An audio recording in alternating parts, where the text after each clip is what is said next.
Desde el pasado 24 de febrero del año pasado,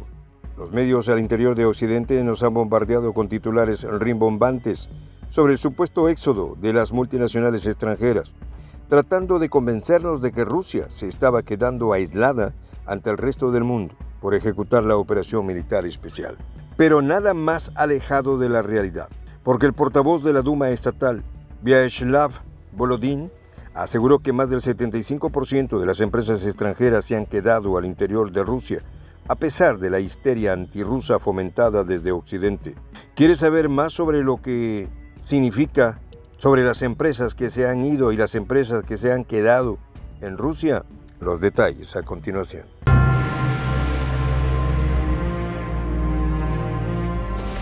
Voz de la Patria Grande.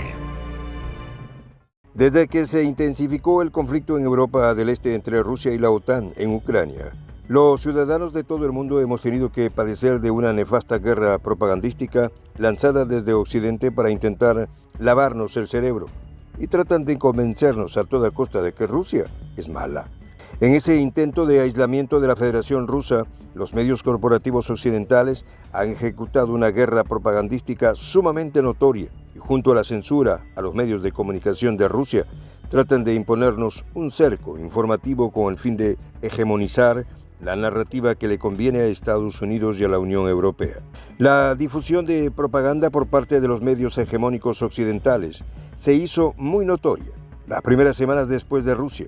haber anunciado la operación militar para proteger la zona de Donbass y la salida de McDonald's de Rusia. Fue cubierto como un acontecimiento que supuestamente significaba el comienzo del aislamiento de Rusia con el mundo. Otras empresas occidentales como Citi, Goldman Sachs, Burberry, Adidas, IBM, Intel, Snap y Twitter también se sumaron a la lista de empresas extranjeras que ya no ofrecerían sus servicios en Rusia y anunciaron su retirada del gigante siberiano. Pero desde el Kremlin entraron en pánico al observar esta situación y en respuesta a la histeria fomentada desde redes como Facebook e Instagram. Desde Moscú decidieron prohibir ambas redes sociales por considerarlas extremistas, tras darse a conocer que permitían y fomentaban publicaciones de odio contra Rusia y el presidente de este país. El caso de McDonald's fue emblemático. Su salida de Rusia también fue motivo de celebración para los ciudadanos más nacionalistas al interior de Rusia. Y poco tiempo después de la retirada de una de las cadenas de comida rápida más famosas del mundo, los rusos con orgullo reemplazaron a McDonald's con una franquicia de hamburguesas rusa. Esta empresa tuvo presencia en la Federación Rusa desde 1990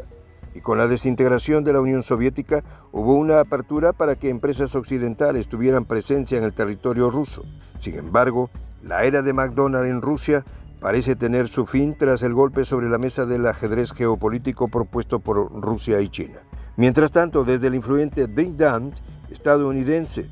el Atlantic Council, señalan que la gran mayoría de multinacionales siguen teniendo presencia en Rusia y se rasgan las vestiduras asegurando que el hecho de seguir allá, estas empresas estarían financiando la operación militar del Kremlin en Ucrania. Desde una organización supuestamente de la sociedad civil consultada por el Atlantic Council, más de 1,000 multinacionales y grandes corporaciones anunciaron que dejarían de hacer negocio con Rusia,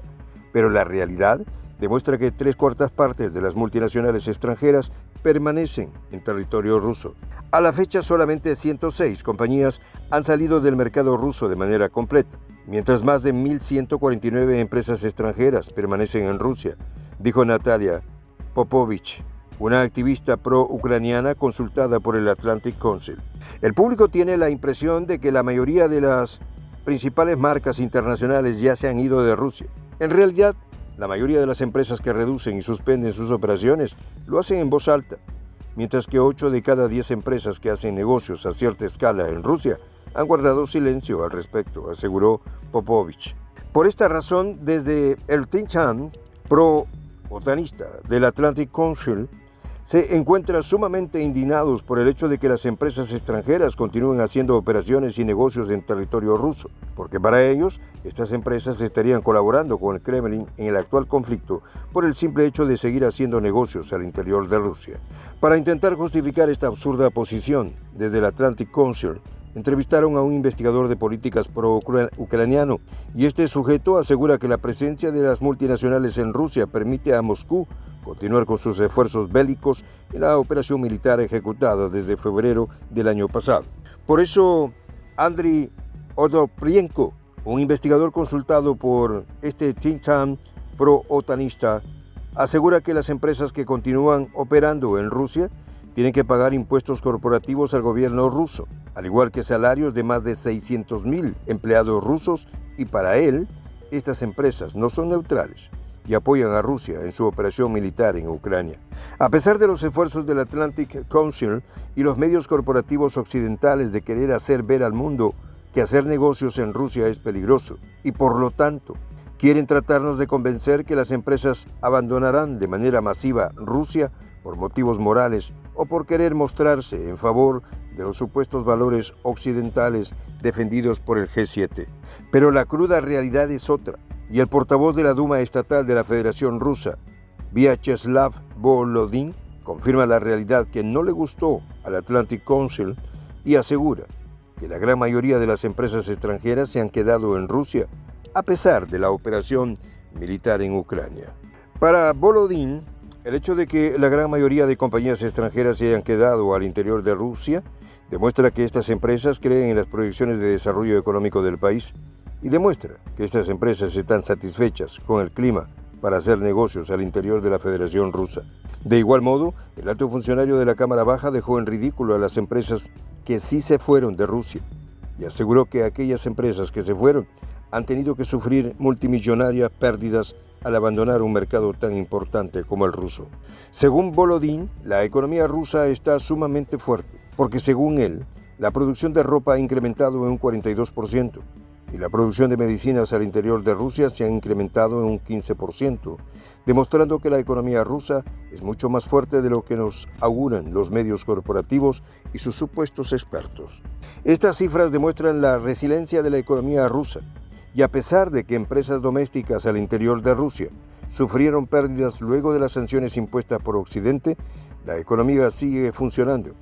lo cual demuestra la fortaleza de la economía rusa para seguir a flote a pesar de las sanciones. Estos datos de impacto nos permiten reflexionar sobre los efectos de las sanciones occidentales, porque si bien el objetivo es debilitar a Rusia como un Estado, al igual que ha sucedido en países históricamente sancionados como Cuba, Venezuela, Irán y otros, los mayores afectados son las clases populares. Sin embargo, estos ataques derivados del régimen de sanciones para debilitar las economías de países adversarios a Washington, lo único que provocan es que el auge del nacionalismo al interior de estos países generen el efecto contrario, buscando por los países que ejecutan las sanciones, porque en lugar de debilitar y cambiar el régimen político en estos países, lo fortalecen. Muy pronto se cumplirá un año desde el inicio de la operación militar rusa en Ucrania, y el intento de convertir a Rusia en un Estado fallido ha fracasado de manera rotunda. Y aunque la propaganda de los medios corporativos occidentales nos digan que lo correcto es ponernos del lado de Occidente para buscar que Rusia pierda, lo cierto es que hasta las multinacionales quieren mantenerse al margen de esta histeria fomentada desde Washington y Kiev. Soy el Juan José del Castillo, director del canal Prensa Alternativa. Si quieres ser parte de la comunidad de la Patria Grande, suscríbete a nuestro canal. Si es que quieres que te lleguen las notificaciones cada vez que subimos un video, activa la campanita. Si quieres apoyar a nuestro canal económicamente, puedes hacerlo a través de PayPal. El enlace está en la descripción del video. A nombre del equipo de Prensa Alternativa, me despido con esta expresión en el quechua milenario, Tupananchis Kama, cuya traducción es hasta volvernos a encontrar.